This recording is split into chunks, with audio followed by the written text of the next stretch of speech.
अगर आपके भी मन में अक्सर बुरे विचार आते हैं, गंदे और अश्लील विचार चलते रहते हैं, तो आपको ये बौद्ध कहानी जरूर सुननी चाहिए। एक गांव में एक जवान लड़का रहता था। वह बहुत परेशान था, क्योंकि उसका मन उन्हीं चीज़ों के बारे में सोचता रहता जिसके बारे में वो नहीं सोचना चाहता था। वह अपनी छोटी छोटी क्षणिक खुशियों के लिए अपने दिन का ज़्यादातर समय बर्बाद कर देता और फिर बाद में इसके लिए पश्चाताप करता। लेकिन वो ना चाहते हुए भी अगले दिन फिर उन्हीं आदतों को दोहराता। वह अपने माता पिता का अकेला लड़का था। माता पिता धीरे धीरे बूढ़े हो रहे थे और वो जवान, लेकिन वो कुछ भी ऐसा नहीं कर पा रहा था जिससे उसके माता पिता को उस पर गर्व हो। वह जानता तो था कि वह अपने समय और जिंदगी के साथ गलत कर रहा है, लेकिन वो बहुत कोशिश करने के बाद भी खुद को बदल नहीं पा रहा था। वह अपनी समस्याओं के बारे में दूसरे बड़े लोगों को बताता और लोग उसे तरह तरह के सुझाव देते, लेकिन फिर भी कुछ भी बदलाव नहीं आ रहा था। अब तो उस लड़के को भी ऐसा लगने लगा था कि उसका बाकी का जीवन ऐसे ही मानसिक बोझ और बुरी आदतों के साथ बीतने वाला है। इसीलिए अब वह बहुत ही उदास और परेशान रहने लगा था। एक दिन ऐसे ही वह अपने विचारों में खोया हुआ अपने गांव के तालाब के किनारे बैठा हुआ था। तभी पीछे से उसका एक मित्र भागता हुआ आया और बड़े उत्साह से उसके कंधे पर हाथ रखकर बोला, मित्र, मुझे तुम्हारी सभी समस्याओं का समाधान मिल गया है। अपने मित्र के मुंह से यह बात सुनकर वह लड़का बहुत खुश हो जाता है और पूछता है, क्या समाधान मिला मेरी समस्याओं का? लड़के के मित्र ने कहा, ध्यान। ध्यान तुम्हारी सभी समस्याओं का समाधान है। लड़के ने कहा, यह ध्यान क्या होता है? मित्र ने कहा, कल हमारे गांव में एक बौद्ध भिक्षु भिक्षाटन के लिए आए थे। गांव के सभी लोग उन बौद्ध भिक्षु से अपनी अपनी समस्याओं का समाधान पूछ रहे थे। तो मैंने सोचा कि मैं भी तुम्हारी समस्या का समाधान पूछ ही लेता हूँ। तो मैंने उन बौद्ध भिक्षु से अपने मन को काबू में करने का तरीका पूछा। मेरा प्रश्न सुनकर उन बौद्ध भिक्षु ने ज़्यादा तो कुछ नहीं कहा, बस इतना ही कहा कि ध्यान, ध्यान जीवन की सभी समस्याओं का समाधान है। मैंने सोचा कि तुम्हें ध्यान के बारे में पता होगा, इसीलिए मैंने उन बौद्ध भिक्षु से ध्यान के विषय में ज़्यादा कुछ नहीं पूछा। अपने मित्र की बात सुनकर उस लड़के ने कहा, मुझे उन बौद्ध भिक्षु से मिलना है। वह लड़का और उसका मित्र बौद्ध भिक्षु को ढूंढने निकल पड़ते हैं।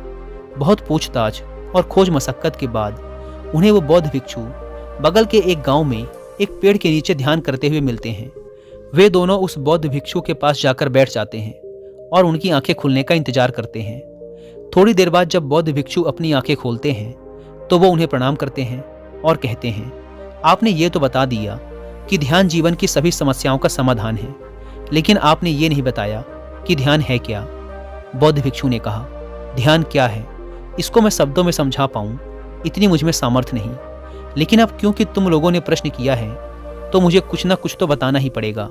तो सुनो, ध्यान का मतलब है ना कोई प्रश्न, ना कोई उत्तर, ना कोई विचार और ना ही कोई भावना। यह एक ऐसी स्थिति है जो हमारी वास्तविकता से हमारा परिचय करवाती है। इस स्थिति में पहुंचकर व्यक्ति के अंदर कोई भी प्रश्न, कोई भी उलझन शेष नहीं रह जाती, क्योंकि उसके सामने सब कुछ स्पष्ट हो जाता है। उसे इस जीवन की व्यर्थता का पूर्णतः आभास हो जाता है। लड़के ने पूछा, लेकिन ध्यान की ऐसी स्थिति को कैसे प्राप्त किया जा सकता है? बौद्ध भिक्षु ने कहा, ध्यान करना बहुत आसान है। क्या तुम्हें बैठना आता है? लड़के ने कहा, हाँ, मैं बैठ सकता हूँ। बौद्ध भिक्षु ने कहा, कितनी देर तक बैठ सकते हो? लड़के ने कहा, ऐसे तो कभी आजमाया नहीं, लेकिन जितनी देर तक चाहूँ उतनी देर तक बैठ सकता हूँ। बौद्ध भिक्षु ने कहा, रोज 1 घंटा आंख बंद करके सीधा बैठना है। लड़के ने पूछा, कब और कहाँ बैठना है? बौद्ध भिक्षु ने कहा, कभी भी और कहीं भी, बस जगह शांत और एकांत होनी चाहिए। लड़के ने फिर प्रश्न किया, मेरे मन के ये गंदे विचार और मेरी बुरी आदतें कितने दिन में छूट जाएंगी? बौद्ध भिक्षु ने कहा, सिर्फ 1 दिन में, अगर तुम 24 घंटे आंख बंद करके बैठ सको तो। बौद्ध भिक्षु से आज्ञा ले वह लड़का अपने घर आ जाता है और ध्यान करने बैठ जाता है। जैसे वह अपनी आंखें बंद करके बैठता है, उसके मन में तरह तरह के विचार उठने शुरू हो जाते हैं। जैसे, क्या ध्यान करने से सचमुच कुछ फायदा होगा? मैं अपनी बुरी आदतों को छोड़ भी पाऊंगा या नहीं? आखिर सभी लोग मेरी इज्जत कब करेंगे? मैं तो उससे प्रेम करता हूँ, लेकिन वो मुझसे प्रेम क्यों नहीं करती? मैं ऐसा क्या करूँ कि मैं बहुत सा धन कमाऊँ और अपने गांव का सबसे अमीर व्यक्ति बन जाऊँ? इसी तरह के और भी विचार उसके मन में लगातार उठने लगे। फिर उसे ध्यान आया कि भिक्षु ने कहा था, ध्यान की अवस्था में कोई विचार, कोई भावनाएं नहीं होती। अब वह अपने विचारों को रोकने का प्रयास करने लगा, लेकिन क्या बहती नदी के पानी को कभी कोई रोक पाया है? वह लड़का भी अपने विचारों को नहीं रोक पाता और आंखें खोलकर बैठ जाता है और सोचता है, अब तक के जीवन में बहुत से काम किए, लेकिन इतना मुश्किल काम कभी न किया था। और वो बौद्ध भिक्षु बोल रहे थे कि ध्यान करना बहुत ही आसान है। वैसे दोस्तों, अगर आप भी ध्यान या मेडिटेशन प्रैक्टिस करना चाहते हैं पर आपको पता नहीं कि उसे कैसे किया जाए, तो इसके लिए मैं आपको कुक एफएम पर एक ऑडियो बुक रिकमेंड करूंगा जिसका नाम है meditation and its practice by Swami Rama. ये ऑडियो बुक आपके लिए एक गाइड है जो स्टेप बाय स्टेप आपको मेडिटेशन के बारे में समझाती है। यह ऑडियो बुक आपको ध्यान का अभ्यास करने का एक एग्जैक्ट आइडिया देती है और साथ ही साथ मेडिटेशन की शुरुआत में आने वाले चैलेंजेस और उसके सॉल्यूशंस के बारे में भी बताती है। इसके अलावा कुक एफएम पर मेडिटेशन के ऊपर हिंदी में एक कोर्स भी है जो मुझे पर्सनली काफ़ी पसंद आया। उसका नाम है घर बैठे सीखो मेडिटेशन। आप चाहें तो इसे भी सुन सकते हैं। यह 11 दिनों का एक well organised complete meditation course है जो डेफिनेटली आपकी बहुत हेल्प करने वाला है। इन दोनों ऑडियो बुक्स के अलावा भी कुक एफएम पर 10,000 से ज़्यादा ऑडियो शोज अवेलेबल हैं जिन्हें आप अपनी मनपसंद लैंग्वेज में सुन सकते हैं। इन ऑडियो बुक्स और कोर्सेज को सुनते समय कुक एफएम के ऐड नोट्स फीचर का यूज़ करके आप इनकी इंपॉर्टेंट बातों के नोट्स जरूर बनाएं ताकि आपको ये ऑडियो शोज बार बार न सुनने पड़ें।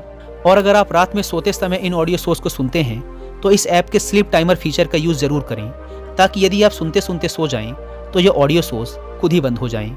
इस प्लेटफॉर्म का मंथली सब्सक्रिप्शन पड़ता है 99 रुपीज़ का, लेकिन अगर आप यूज़ करते हैं कूपन कोड WI50 तो आपको इसके फर्स्ट मंथ के सब्सक्रिप्शन पर मिलेगा 50% का डिस्काउंट, यानी ये आपको पड़ेगा 99 की बजाय सिर्फ 49 रुपीज़ का। ऐप को डाउनलोड करने की link description and first comment पर मिल जाएगी।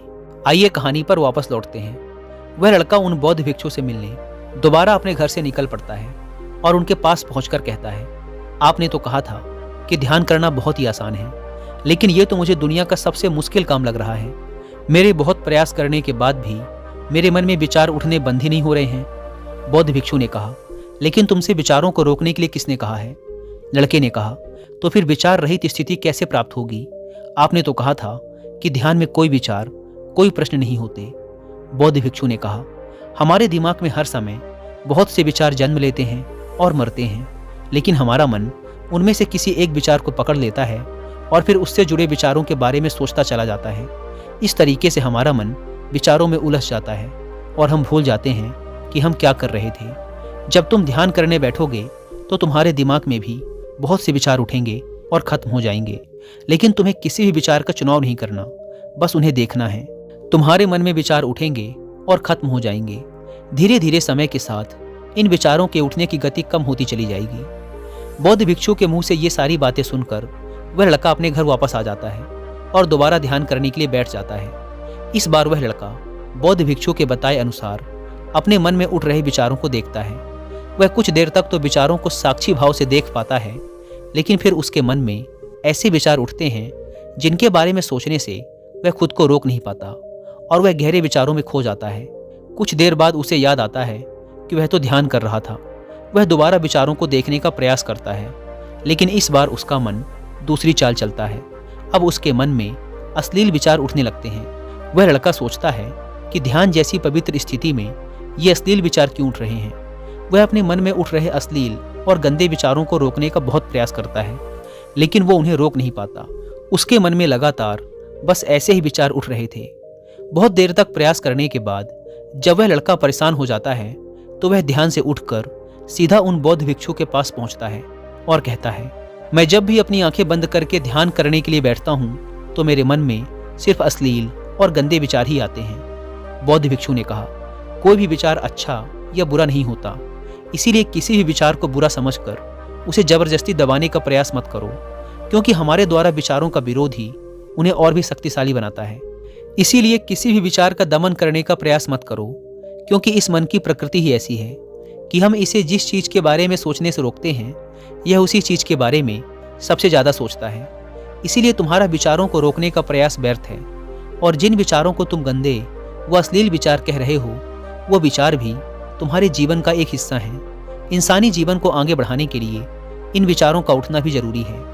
एक बात हमेशा याद रखना कि जीवन में हम जिस भी चीज़ को अस्वीकार करते हैं हमारा मन उसी चीज में सबसे ज्यादा रस देने लगता है।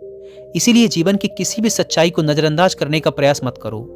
हर चीज को स्वीकारो, तभी तुम उससे मुक्त हो पाओगे। लेकिन इसका मतलब यह नहीं कि तुम हर समय काम वासना के विचारों में ही डूबे रहो। तुम्हें यह समझना होगा कि काम वासना हमारे जीवन का एक छोटा सा हिस्सा मात्र है, पूरा जीवन नहीं। तो जीवन के इस पहलू को भी स्वीकारो और आगे बढ़ो, क्योंकि इस जीवन में इसके आगे भी बहुत कुछ जानने के लिए है। लड़के ने कहा, लेकिन हमारा मन हमारे साथ इतनी चालें क्यों चलता है? क्या हमारा मन ही हमारा शत्रु है? भिक्षु ने कहा, नहीं, मन हमारा शत्रु नहीं है। यह तो बस उन्हीं चीज़ों को अनुभव करना चाहता है जिसमें इसे आराम मिले, आनंद आए। इसीलिए जब हम कोई ऐसा काम करते हैं जिसमें शुरू में ही मन को आनंद नहीं मिलता, तो हमारा मन उस काम का विरोध करता है। बौद्ध भिक्षु ने आगे कहा, अगर तुम अपने मन से बुरे विचारों को खत्म करना चाहते हो तो अपनी आदतों को बदलो। आदतों को तुम केवल तभी बदल सकते हो जब तुम्हारा मन तुम्हारे काबू में होगा, और तुम्हारा मन तुम्हारे काबू में तभी आएगा जब तुम खुद को जानोगे, जब तुम स्वयं का अनुभव करोगे, जब तुम ध्यान का अनुभव करोगे। इतना कहकर बौद्ध भिक्षु खड़े हो गए और एक हल्की सी मुस्कान के साथ उस लड़के के सर पे अपना हाथ रख दिया। इसके बाद उन्होंने अपना भिक्षा पात्र उठाया और वहां से चले गए। वह लड़का उन बौद्ध भिक्षु को जाता हुआ देखता रहा, लेकिन अब वह बहुत खुश था, क्योंकि उसे अपनी समस्याओं का समाधान मिल चुका था ध्यान के रूप में। वह समझ गया था कि उसे हर रोज ध्यान के लिए बैठना है और उसे अपने आते जाते विचारों को देखना है, लेकिन किसी भी विचार को पकड़ना नहीं है। समय के साथ वो विचार खुद ही गायब होते चले जाएंगे।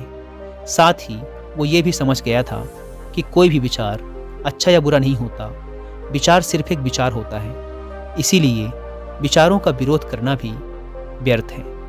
दोस्तों, मुझे उम्मीद है कि आपको इस वीडियो से बहुत कुछ सीखने को मिला होगा। और जाने से पहले एक बार फिर याद दिला दूं कि कुकू FM पर meditation and its practice by Swami Rama audio book को और मेडिटेशन पर हिंदी में कोर्स जिसका नाम है घर बैठे सीखो मेडिटेशन को सुनना ना भूलें। और मंथली सब्सक्रिप्शन पर 50% डिस्काउंट के लिए आप WI50 कूपन कोड का इस्तेमाल जरूर करें। धन्यवाद।